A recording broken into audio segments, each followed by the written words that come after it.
سلام، وقت شما بخیر. مهم نحوه کارکرد این سیستم به شکل خیلی خلاصه به شما توضیح بدم.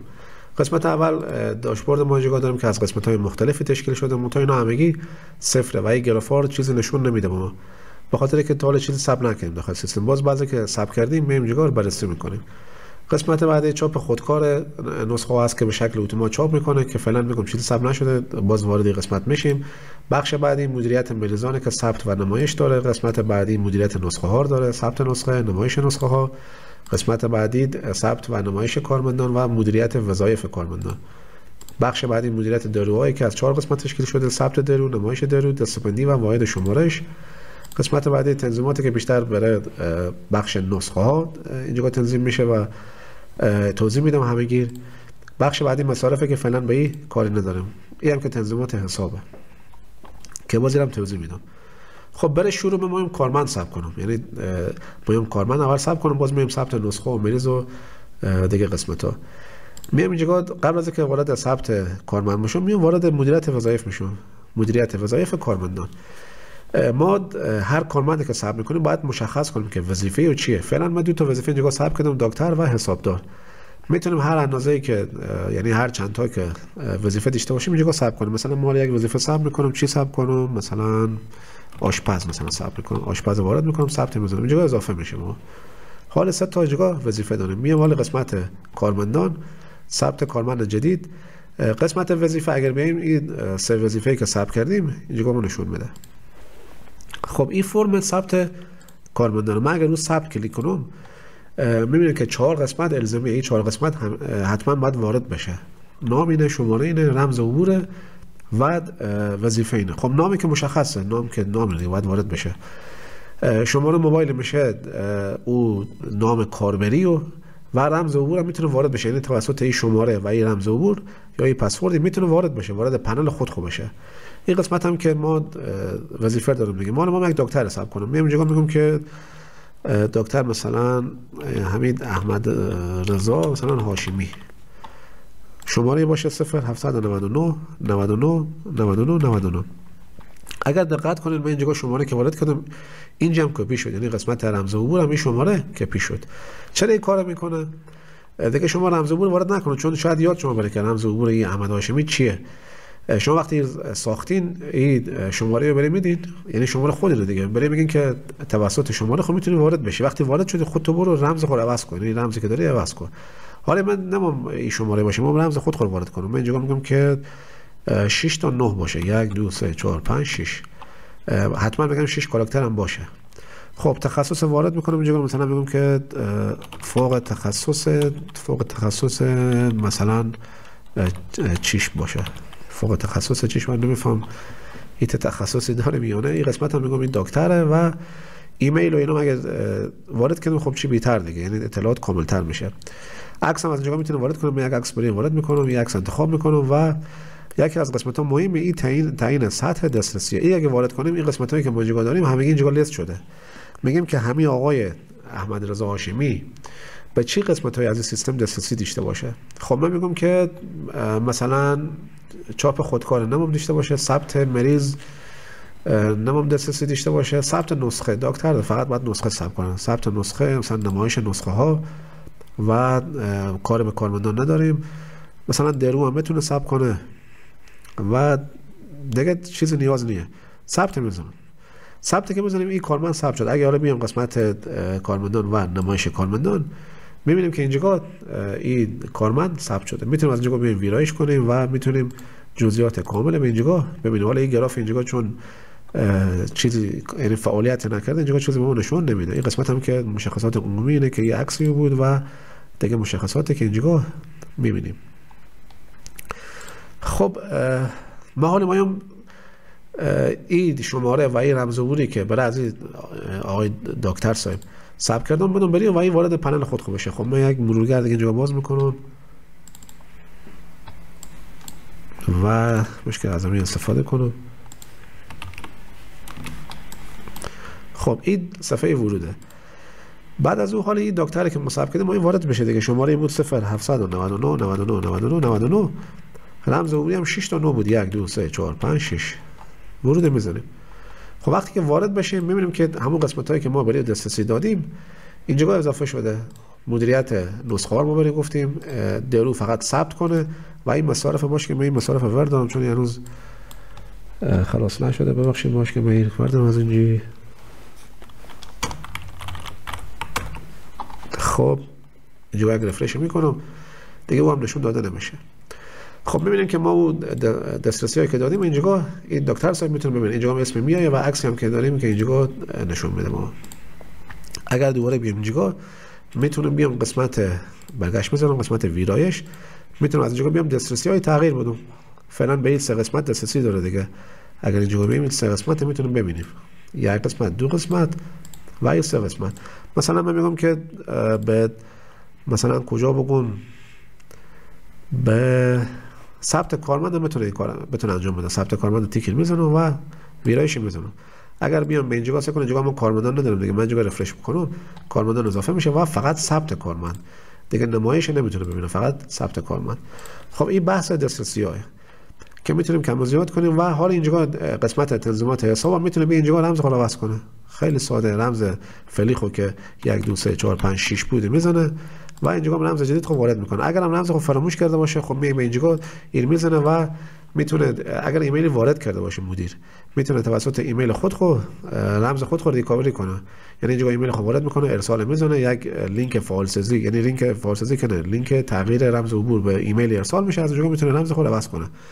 همچنین مدیر هم میتونه این کار بکنه. مدیر هم میتونه به قسمت تنظیمات و رمز عوض کنه. حالا کار به اون نداریم. خب این تا اینجا ما کارمند ثبت کردیم، وظیفه رو ثبت کردیم و دسترسی ها هم که دیدیم.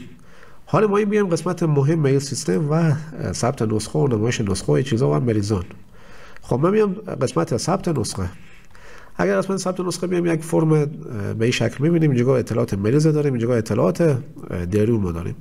خب من اینجا چیز سرچ کنم، یعنی یک کاراکتر وارد کنم، میگه چیزی یافت نشد. حالا انگلیسی باشه، فارسی باشه، هر چی باشه، میگه چیزی یافت نشد. چرا؟ چون ما دروی ثبت نکردیم. خب میام قسمت دروها و قبل از اینکه حالا ثبت درو بزنم میام اینجا مدیریت دسته‌بندی‌ها. دسته‌بندی‌های درو میتونم از اینجا مدیریت کنیم. اینجا من فعلا 3 تا دسته‌بندی دارم، کپسول، سیروم و تابلت. مثلا اینجا من میتونم یک دسته‌بندی دیگه هم وارد کنم. مثلا حالا من تخصص ندارم به این چیزا ولی خب همین سه تا فعلا داریم.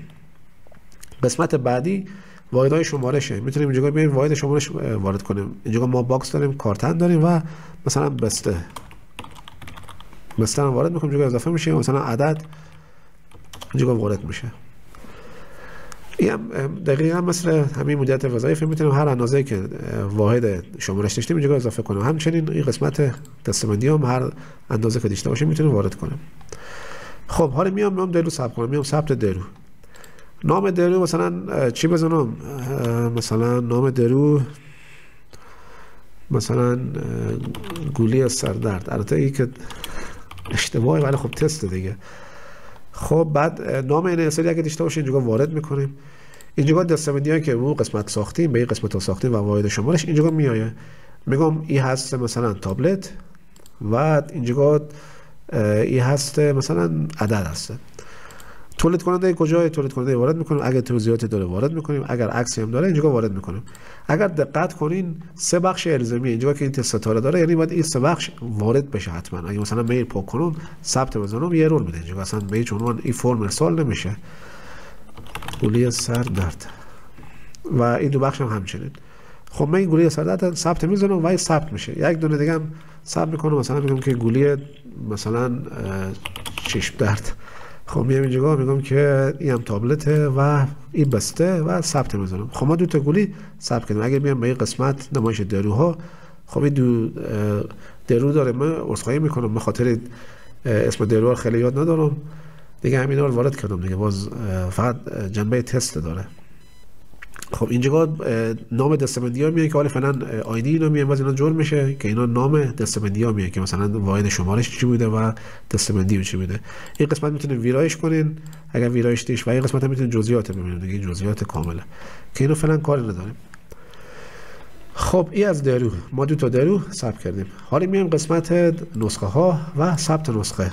اگر اینجا من یک کاراکتر وارد کنم مثلا من اینجا گی وارد میکنم، ما 2 تا گولی داشتیم دیگه، هر اندازه که گولی داشته باشیم اینجا لیست میشه. البته 40 تا لیست میشه. باز کاراکتر بعدی که وارد کنم همون رفرش میشه، باز اگه گولی وارد کنم باز دقیقاً همون رفرش میشه.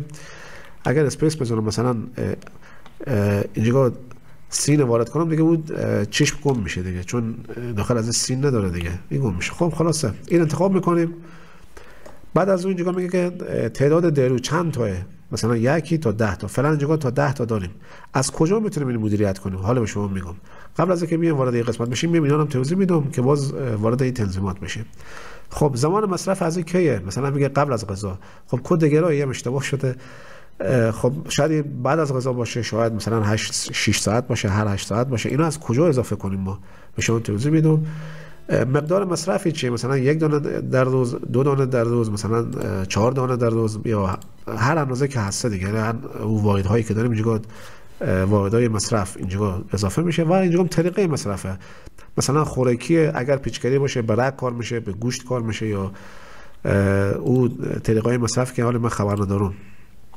اینجا هم که توضیحاته. خب حالا قبل از اینکه من بیام ثبت بزنم، اول اینا رو توضیح میدم که اینا از کجا مدیریت میشه. 4 قسمته که خیلی مهمه دیگه. شاید یکی بگه که من تا 20 به کار دارم اینجا تعداد درور، من از 1 تا 20، یکی شاید بگه من از 1 تا 50، چون نسبت به ای شاید این واحدی هم فرق کنه دیگه. خب میام به این قسمت، اگر دقت کنید اینجا تنظیمات تعداد درور که میشه ای، مدیریت زمان مصرف که میشه ای، مدیریت مقدار مصرف که میشه ای قسمت، و مدیریت طریقه مصرف میشه ای قسمت. خب ما میام از این شروع میکنم، میگم تعداد درو. این که بزنم خیلی ساده، اینجا 10 دیگه، من اینجا مثلا میذارم 50. خلاص ثبت شد. الان میام قسمت نسخه ها، ثبت نسخه، اگه میام اینجا از 1 تا 50 شد، به همین سادگی. میام زمان مصرف، میام قسمت تنظیمات زمان مصرف کلیک میکنم. اینجا ما قبل از غذا دارم، میام اشتباه شده، میتونیم اینجا ویرایش کنیم، بگیم که قبل از غذا.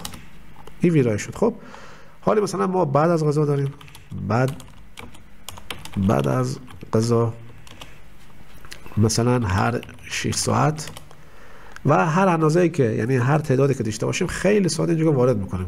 اگه زمانهای مصرف مثلا به 10,000 تومان برسه هیچ مشکلی پیش نمیاد. شما خیلی راحت میتونید اینجا ویرایش کنین و اینجا جزئیاتی رو ببینید که کی ثبت کرده، چه طریق ثبت شده. اگر ما اینکه وارد این لیست نباشه خیلی ساده میتونید اینجا غیر فعال کنین. مثلا شما میگید که هر مثلا همین قبل از غذا من نیازی ندارم، اینجا ما دکمه حذف نداریم، ما داخل این سیستم چیزی حذف نمیشه، همگی میمونه، هیچ مشکلی هم پیش نمیاد. یعنی ما یه کاری کردیم که اصلا چیزی حذف نشه و همیشه آرشیو ما کامل باشه.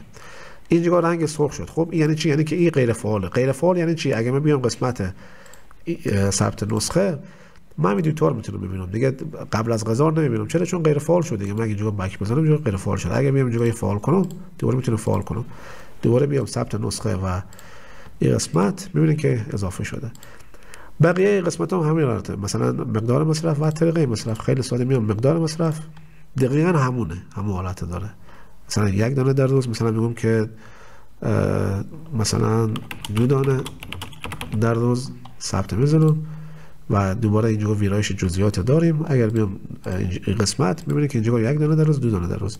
و طریقه مصرف هم به همین شکل میام اینجا طریقه مصرف، مثلا میگم که مثلا به رگ اگر پیچکاری باشه، مثلا به گوشت و الی آخر، هر اندازه‌ای که هر تعدادی که هست اینجا وارد میشه.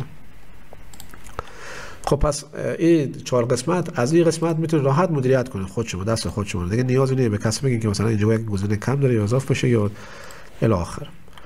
خب حالا ما که یک درو ثبت کنم، من میام اینجا میگم که مثلا گولی سردرد دارم، میگم تعداد 2 بسته باشه. اینجا مثلا میگم که بعد از غذا باشه، 1 دانه یا 2 دانه در روز. میتونیم انتخاب نکنیم، این ضروریه که حتما انتخاب باشه. شاید مثلا این 2 دانه در روز کافی باشه دیگه، خب گولیه دیگه، طرف میفهمه که باید بخوره، ولی به هر حال میتونیم اینجا انتخاب بکنیم. مثلا میگم خوراکی، اگر توضیحات هم داشته باشه توضیحات هم اینجا وارد میکنیم. میگم افزودن به نسخه، من که رو از کلیک بکنم یک نسخه میگم اوپن میشه و اینجا میایه، میگه این نسخه ما فعلا 1 دانه گولی بیشتر نداره، یعنی 1 دانه درو بیشتر نداره. میگم خب دیگه ما داریم دیگه، مثلا میگم گولی مثلا چشم درد، میگم از یه هست مثلا 10 تا و این باشه مثلا 8 ساعت دیگه رو انتخاب نمیکنم. اگه توضیحاتم داشته باشه وارد میکنم، مثلا توضیحات خاص اگه داشته باشه وارد میکنم، میذارم افزودن و هم اضافه شد.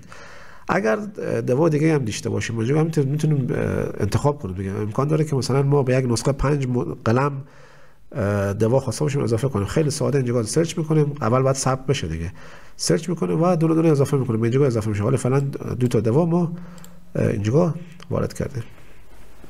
خب اینم توضیح میدم که اگر ما اینجا ما وقتی که ما صفر رفرش میکنیم به صورت پیشفرض این انتخاب شده است، یعنی خیلی ساده میشه یک دوار به راحتی به نسخه اضافه کرد. مثلا من میگم گولی مثلا مال از رو کیبورد میگم کامل مال از رو کیبورد کار کنم، میگم که مثلا گولی انتخاب میکنم، این میزنم تب میزنم یه رو تعداد رو از رو کیبورد میتونم کم و زیاد کنم، از کیبورد علامت های بالا و پایین میتونم کم و زیاد کنم، دوباره تب میزنم میره زمان مصرف، دوباره میتونم از اون علامت بالا و پایین داخل کیبورد اینا تغییر بدم، دوباره تب میزنم همچنین و تب میزنم دوباره همچنین، دوباره تب میزنم میام توضیحات میتونم وارد کنم و دوباره اگه تب بزنم میاد دیگه رو افزودن به نسخه. خیلی ساده، یعنی با کیبورد میتونن این قسمت‌ها رو به راحتی انتخاب کنین. اگر یک لپتاپ تچ داشته باشین یا با گوشی، حتی با گوشی هم میتونین کار انجام بدین.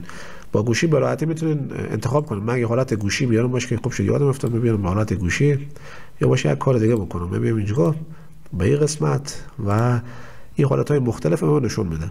فکر کنید میگه به آیفون 14 پرو به این حالت نشون داده میشه. میبینین اینجا اطلاعات مریض ما داریم، اینجا همون بحث جستجو و اینجا قسمت جزئیات مصرف و این چیزا و اینجا هم که لیست دروامونه.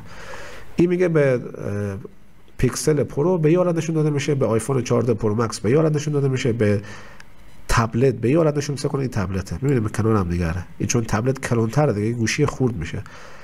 تبلت به این حالت نشون داده میشه، به داخل لپتاپ و دسکتاپ هم خب همین حالتی که ما داشتیم کار میکردیم نشون داده میشه. من پس این حالت میکنم. اگر هم من از اینجا بیام این کار انجام بدم میتونم دستی تغییر بدم. فکر کنید این حالت کلونه، اگر خورد کنم واکنش نشون میده به هر اندازه‌ای که برسه، مثلا به این اندازه که بشه این منو هایت میشه. از اینجا میتونیم باز کنیم، انتخاب کنیم و دوباره خورد میکنم دیگه، اینا میره بزنم دیگه. یعنی با داخل گوشی به راحتی میشه کار کرد با این سیستم. خب این از این. الان ما این نسخه رو بسته کنیم، ما فرض میکنیم که خلاص شد، یعنی داروهایی که ما انتخاب کردیم خلاص شد، ما این چاپ کنم. ما اگه رو از کلیک کنم این میره برای چاپ، منتها حال ایرور میده. چرا؟ چون ما باید اول نام مریض و سنیور وارد کنیم. ما اگه روی از کلیک کنم مثلا کنید جای ایرور میده. نام مریض مثلا میگم که باشه مثلا حسن، سنی میگم باشه 25.